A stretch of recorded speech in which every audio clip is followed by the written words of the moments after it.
to haka shi ma garin Daura din akwai lokacin da za a yi wata walima sai sarkin Daura ya ce ni kadai zai gayyato su da aka bugo min aka ce mai Daura ya ce a gaya maka yana gayyatar Daura na ce an gama na je shi ne farkon da aka fara yin walima ta 'ya'yansa a cikin gidansa daidai lokacin da ake corona din nan so na je cikin gidan aka tara iyalin da angon da amaryar da matansa da 'ya'yansa da duka na yi musu abin nan akan aure shine laccata da na fara fita farko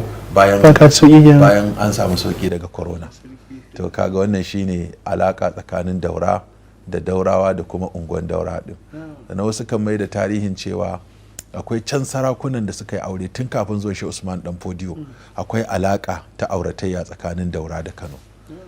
to daga cikin sarakunan na Hausa akwai wanda ya auro wata daga garin Daura to sai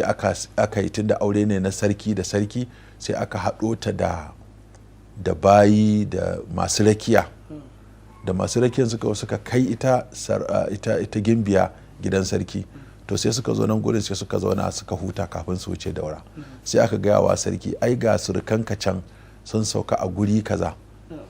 kuma da alama sun ji daɗin saukarsa a gurin sai ya ce to a sanar da su sarki ya mallaka musu wannan gurin idan suna sha'awar zama a garin Kano su je su kwaso iyalansu to wasu ka koma wasu ka zauna a nan to wannan shine aka ce tarihin da yake komawa zuwa ga unguwar Daurawa cewa shekaru ne akwai wani littafi mai magana akan tarihin unguwannin cikin Kano so a cikin maganan Daurawan ke